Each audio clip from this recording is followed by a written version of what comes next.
Hello दोस्तों, स्वागत है आपका एक बार फिर से अपने यूट्यूब चैनल स्टडी विद सभी पर। मैं हूं सविता। दोस्तों आज हम करेंगे यूपी बीएड एंट्रेंस एग्ज़ाम का प्रीवियस पेपर, जो कि हिंदी के प्रश्न होंगे। इससे पहले कल हम लोग जीके के जितने भी प्रश्न थे 2018 के पेपर में, वो सारे कर चुके हैं। आई होप आपने देख लिया होगा। तो आइए चलते हैं आज के प्रश्न की ओर। यहाँ पर देखिए, आज का पहला प्रश्न है, सशक का पर्यायवाची शब्द क्या है? खरगोश, चंद्रमा, शिशु या फिर मृग? आपको बताना है। सशक का जो पर्यायवाची शब्द है वो खरगोश है। इसके अन्य पर्यायवाची ससा और खरहा भी माने जाते हैं। यहाँ पर ऑप्शन ए जो दिया गया है एकदम करेक्ट है। अगला है, गंगा गए गंगादास, जमुना गए जमुनादास। लोकोक्ति का सही अर्थ क्या होता है? अपने काम से काम रखना, तीर्थ यात्रा करना, महान भक्त होना या फिर अवसरवादी होना। गंगा गए गंगादास, जमुना गए जमुनादास। लोकोक्ति का जो सही अर्थ होता है वो अवसरवादी होता है। ऑप्शन बी जो दिया गया है एकदम सही हो जाएगा। अगला देखिए, सूर्य का पर्याय नहीं है। यहाँ पर जो नहीं है वो आपको बताना है, भास्कर, मयंक, दिवाकर या फिर सविता। भास्कर, दिवाकर और सविता ये तीनों सूर्य के पर्याय होते हैं, लेकिन जो मयंक होता है ये चंद्रमा का पर्यायवाची होता है। यहाँ पर ऑप्शन बी एकदम सही है। अगला है, प्रत्येक का संधि विच्छेद क्या है? प्रति प्लस एक, प्रत्यय प्लस एक, प्रत्यय प्लस एक या फिर प्रति प्लस एक। यहाँ पर जो प्रत्येक का संधि विच्छेद प्रति प्लस एक होता है। यहाँ ई और ए मिलकर के ए में परिवर्तित हो गया है। यहाँ यड़ संधि का नियम है, जिसमें ई के बाद कोई भिन्न स्वर आने पर ई का या हो जाता है। विकल्प ए जो दिया गया है एकदम सही है। अगला देखिए, जो शास्त्र जानता है वो क्या कहलाता है? जानकार, शास्त्रज्ञ, विद्वान या फिर शास्त्रज्ञाता। जो शास्त्र जानता है वो शास्त्रज्ञ कहलाता है। ऑप्शन बी एकदम सही है। अगला देखिए, पुराण में एक प्रत्यय संयुक्त होकर शब्द बनता है। कौन सा शब्द बनता है अगर पुराण में एक प्रत्यय जोड़ दिया जाए तो? पौराणिक, पौराणिक, पुराणिक या फिर पौराणिक। यहाँ पर ऑप्शन ए एकदम सही है। पुराण शब्द में अगर एक प्रत्यय जोड़ देने पर पौराणिक शब्द बन जाएगा। ऑप्शन ए एकदम सही है। अगला देखिए, हाथ से हथियाना, लात से लतियाना। संज्ञा से बनने वाली क्रिया को क्या कहा जाता है? संज्ञा या विशेषण से बनने वाली क्रिया को नाम धातु क्रिया कहते हैं, जैसे हाथ से हथियाना, लात से लतियाना। यहाँ पर ऑप्शन डी जो दिया गया है एकदम सही है। अगला देखिए, मीठा विशेषण से भाववाचक संज्ञा बनती है। कौन सी संज्ञा बनती है? मिठापा, मिठास, मिठाई या फिर मिठास। किसी भाव, गुण, दशा आदि का बोध कराने वाले जो शब्द होते हैं वो भाववाचक संज्ञा कहलाते हैं, जैसे मिठास, क्रोध, यौवन आदि। यहाँ मीठा विशेषण से मिठास भाववाचक संज्ञा बनी है। ऑप्शन डी एकदम सही हो जाएगा। अगला देखिए, कोई आया है वाक्य में कोई किस प्रकार का सर्वनाम है? यहाँ पर सर्वनाम बताना है। प्रश्नवाचक, पुरुषवाचक, निश्चयवाचक या फिर अनिश्चयवाचक। जिन सर्वनामों से किसी निश्चित वस्तु का बोध नहीं होता है उन्हें अनिश्चित सर्वनाम कहते हैं। जैसे कोई आया है वाक्य में कोई शब्द से किसी निश्चित व्यक्ति का बोध नहीं हो रहा है, अतः कोई अनिश्चित सर्वनाम है। यहाँ पर ऑप्शन डी एकदम सही है। अगला देखिए, निम्न में से तत्पुरुष समास कौन सा है? प्रतिदिन, कोना कोना, पथभ्रष्ट या फिर मारपीट। दिए गए विकल्पों में पथभ्रष्ट में तत्पुरुष समास होता है। पथभ्रष्ट का जो समास विग्रह होगा वो होगा पथ से भ्रष्ट। यहाँ पर ऑप्शन सी एकदम सही है। अगला देखिए, प्रार्थना पत्र के समापन में क्या लिखा जाता है? भवदीय, स्नेहाकांक्षी, आपका विश्वास पात्र या फिर शुभ चिंतक। प्रार्थना पत्र के समापन में लिखा जाता है भवदीय। यहाँ पर ऑप्शन ए जो दिया गया है एकदम सही हो जाएगा। अगला देखिए, भक्तिकालीन संत परंपरा के प्रसिद्ध कवि कौन थे? जयशंकर प्रसाद, मीरा, बिहारी या फिर कबीर।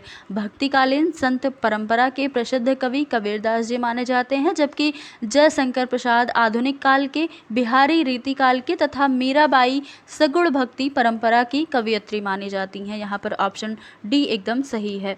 अगला देखिए, पावक और अग्नि शब्दों के बीच क्या संबंध है? अवनामी, समनामी, पर्यायवाची या फिर विलोम। पावक अग्नि का पर्यायवाची शब्द है, अतः पावक और अग्नि शब्दों के बीच में पर्यायवाची संबंध है।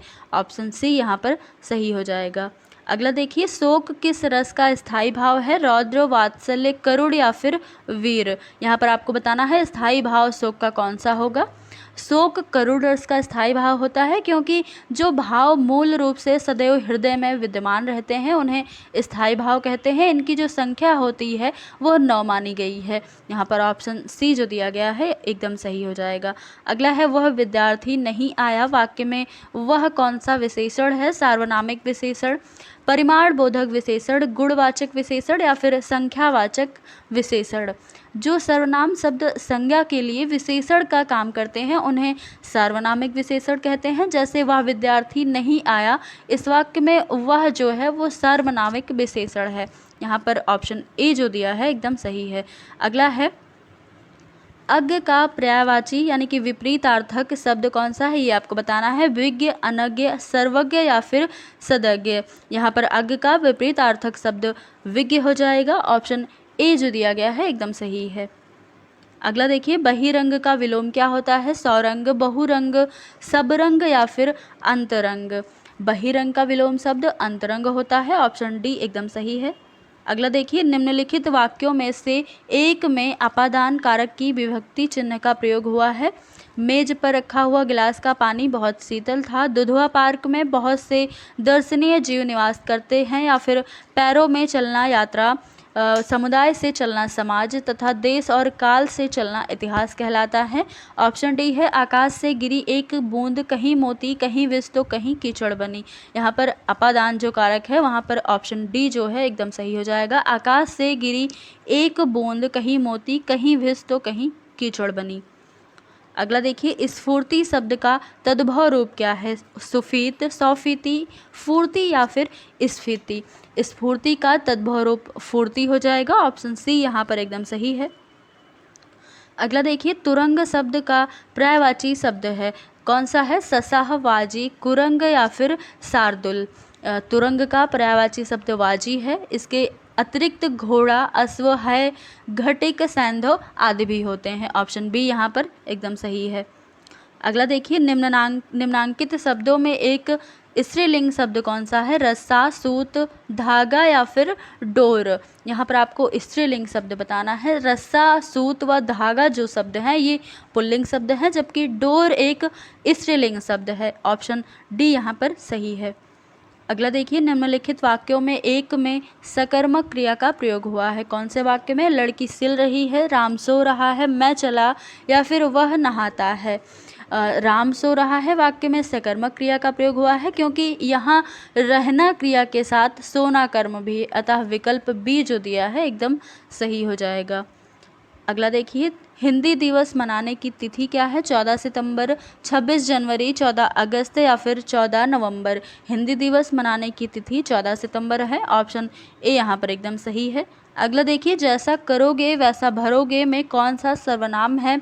पुरुषवाचक, निजवाचक, प्रश्नवाचक या फिर संबंधवाचक। यहाँ पर वाक्य में संज्ञा या सर्वनाम के साथ संबंध प्रदर्शित करने के लिए जिन सर्वनाम का प्रयोग किया जाता है वहाँ पर संबंधवाचक सर्वनाम होता है। जैसे जैसा करोगे वैसा भरोगे, अतः विकल्प डी जो दिया है एकदम सही है। अगला देखिए, छ के बारे में कौन सा सही नहीं है? तालव्य ध्वनि है, कंठ ध्वनि है, अघोष ध्वनि है या फिर महाप्राण ध्वनि है। छ जो है ये कंठ ध्वनि है, यह सही नहीं है क्योंकि क, ख, ग, घ, अंगा जो होती हैं ये सारी कंठ ध्वनियाँ हैं, जबकि च, छ, ज, झ, इयाँ तालव्य ध्वनियाँ हैं और छ जो है वो अघोष महाप्राण ध्वनि भी है। यहाँ पर ऑप्शन बी जो दिया है एकदम सही है। अगला देखिए, भवानी का पुल्लिंग क्या है? भवदेव, भवन, देव या फिर भव। भवानी का पुल्लिंग भव हो जाएगा, अर्थात ऑप्शन डी एकदम सही है।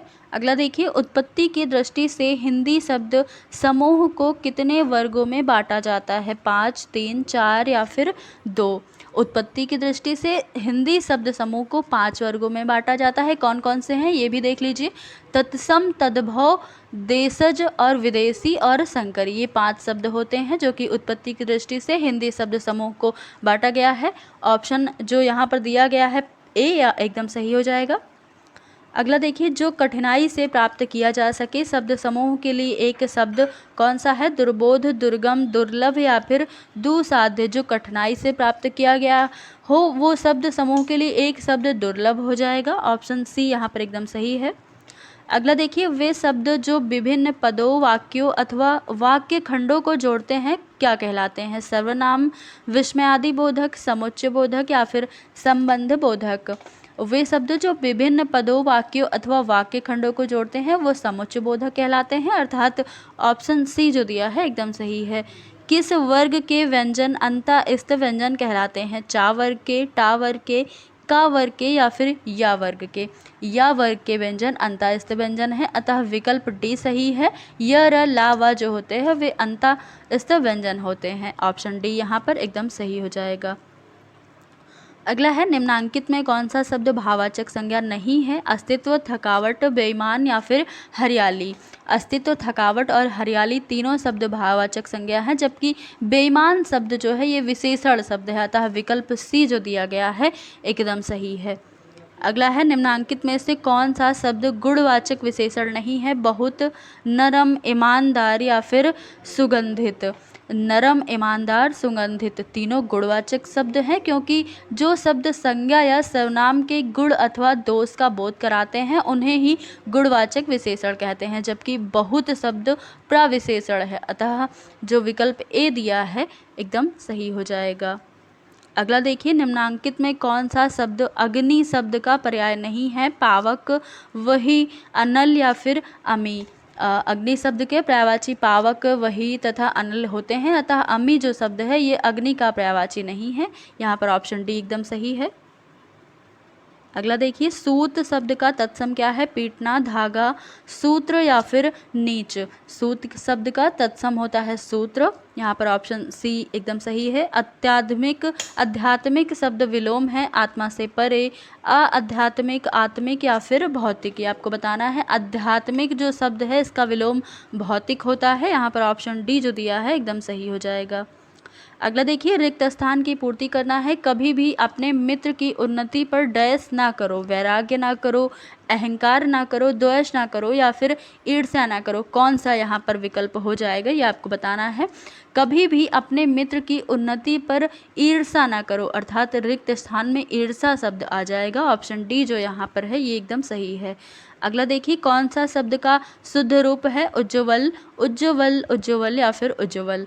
यहाँ पर ऑप्शन ए एकदम सही हो जाएगा। दिए गए विकल्पों में वर्तनी की दृष्टि से देखा जाए तो उज्ज्वल शब्द एकदम शुद्ध है, जबकि अन्य तीन जो दिए गए हैं ये बिल्कुल अशुद्ध हैं। ऑप्शन ए यहाँ पर करेक्ट है। अगला है, जब मीरा पढ़ती है तो मोहन सोता है। रचना के आधार पर वाक्य का प्रकार कौन सा है? मिश्र वाक्य, आज्ञावाचक वाक्य, सरल वाक्य या फिर संयुक्त वाक्य।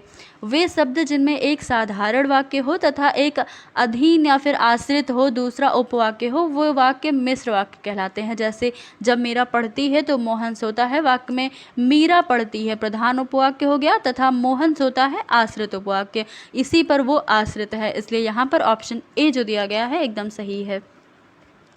अगला देखिए, सांझ होते ही पक्षी अपने अपने नीर को लौट आते हैं। वाक्य में रेखांकित शब्द के स्थान पर सही शब्द का प्रयोग करना है, यानी कि नीर जो है वो आपको बताना है जगह, वृक्ष, नीड़ या फिर स्थान। ऑप्शन सी यहाँ पर सही हो जाएगा। नीर का अर्थ पानी होता है, जबकि नीड़ का अर्थ घोंसला होता है, अतः नीर के स्थान पर नीड़ शब्द का प्रयोग से वाक्य जो होगा ये शुद्ध हो जाएगा। ऑप्शन सी यहाँ पर बिल्कुल सही है। अगला है, निम्नांकित में से कौन सा शब्द अशुद्ध है? विशिष्ट, कृतज्ञ, प्रतिज्ञा या फिर शुष्क। यहाँ पर आपको बताना है। यहाँ पर ऑप्शन ए जो दिया गया है, देखिए जो विकल्प दिए गए हैं कृतज्ञ, प्रतिज्ञा तथा शुष्क शब्द वर्तनी की दृष्टि से शुद्ध है, जबकि विशिष्ट शब्द अशुद्ध है। इसका शुद्ध रूप विशिष्ट होगा। विशिष्ट, यहाँ पर विशिष्ट लिखा है लेकिन विशिष्ट होगा। यहाँ पर ऑप्शन ए जो दिया है एकदम सही है। अगला देखिए, दुरुपयोग शब्द में किस उपसर्ग का प्रयोग है? दुरु, दुरुप, दुर या फिर दु। दुरुपयोग शब्द में दुर उपसर्ग तथा उपयोग मूल शब्द होता है, अतः दुरुपयोग शब्द में दुर उपसर्ग का प्रयोग हुआ है। यहाँ पर ऑप्शन सी जो दिया है एकदम सही हो जाएगा। अगला देखिए, धर्मावलंबी शब्द किस प्रकार निर्मित हुआ है? धर्म प्लस अवलंबी, धर्मा प्लस अव प्लस लंबी या फिर धर्म प्लस अवलंब प्लस ई या फिर धर्मा प्लस वलंबी। यहाँ पर कौन सा विच्छेद होगा ये आपको बताना है। यहाँ पर जो ऑप्शन सी दिया गया है एकदम करेक्ट है, धर्म प्लस अवलंब प्लस ई। यहाँ पर ऑप्शन सी एकदम सही है। अगला देखिए, आन प्रत्यय से बनने वाला शब्द कौन सा है? लगान, आना, आन बान या फिर आनंद। आन प्रत्यय से बनने वाला जो शब्द है वो लगान हो जाएगा। ऑप्शन ए यहाँ पर सही है। अगला देखिए, जिसकी लाठी उसकी भैंस में लाठी और भैंस संज्ञाएं हैं, शेष दोनों शब्द क्या हैं? क्रिया, क्रिया विशेषण, सर्वनाम या फिर विशेषण। जिसकी लाठी उसकी भैंस में लाठी और भैंस जो है ये संज्ञाएं हैं तथा शेष दोनों जो शब्द हैं जिसकी और उसकी सर्वनाम है। यहाँ पर ऑप्शन सी जो दिया गया है एकदम सही है। अगला है, लाल में निर्मित होता है लाली, तो काला में क्या होगा? कालीमा, कलूटा, काली या फिर कालापन। लाल से निर्मित शब्द लाली है तो काला से जो शब्द निर्मित होगा वो काली हो जाएगा। यहाँ पर ऑप्शन सी जो है एकदम सही है। अगला है, रोना का सकर्मक रूप क्या होगा? रुलाना, कोई नहीं, रोता या फिर रूला। रोना का सकर्मक रूप रुलाना होगा। जैसे सीमा ने रेखा को रुलाना, वाक्य में सीमा जो करता है द्वारा रुलाने के कार्य का फल रेखा कर्म पर पड़ रहा है, अतः यहाँ पर जो ऑप्शन ए दिया है एकदम सही है। अगला देखिए, आवाज़ उठाना मुहावरे का अर्थ क्या होगा? क्रोध करना, चीखना, जोर से बोलना या फिर विरोध करना। आवाज़ उठाना मुहावरे का अर्थ हो जाएगा विरोध करना। यहाँ पर ऑप्शन डी दिया गया है एकदम सही है। अगला देखिए, सडानन शब्द का संधि विच्छेद क्या होगा? सड प्लस आनन, सडा प्लस नन, सट प्लस आनन या फिर सट प्लस आनन। यहाँ पर जब किसी वर्ग के पहले वर्ड तथा मेल जब होता है किसी वर्ग के तीसरे वर्ड से, तो क्या होता है? पहला वर्ड अपने ही वर्ड के तीसरे वर्ड में परिवर्तित हो जाता है। यह व्यंजन संधि का नियम है। जैसे सट प्लस आनन, सडानन। यहाँ पर टा अपने ही वर्ग के तीसरे स्वर जैसे कि अंगा में परिवर्तित हो गया है, इसलिए यहाँ पर ऑप्शन सी जो दिया गया है एकदम सही है। अगला देखिए, गाकर खाकर क्रियाओं को क्या कहते हैं? पूर्वकालिक, अकर्मक, सहायक या फिर सकर्मक। यहाँ पर आपको बताना है जिन क्रियाओं के पहले कोई अन्य क्रिया आए उसे पूर्वकालिक क्रिया कहते हैं। यहाँ पर ऑप्शन ए एकदम सही हो जाएगा। अगला देखिए, एक वाक्य अशुद्ध है उसका चयन आपको करना है, अर्थात यहाँ पर हमें लग रहा है क्वेश्चन खत्म हो चुका है। सो कोई बात नहीं, फिर अगले क्वेश्चन के साथ हम आएंगे। तो दोस्तों ये थे आज के प्रश्न। आई होप आपको अच्छे से समझ आए होंगे। फिर मिलेंगे अगली वीडियो में ऐसे ही लाजवाब प्रश्नों के साथ। आप मेरे चैनल को सब्सक्राइब कर लीजिए और ज़्यादा से ज़्यादा शेयर करिए। धन्यवाद।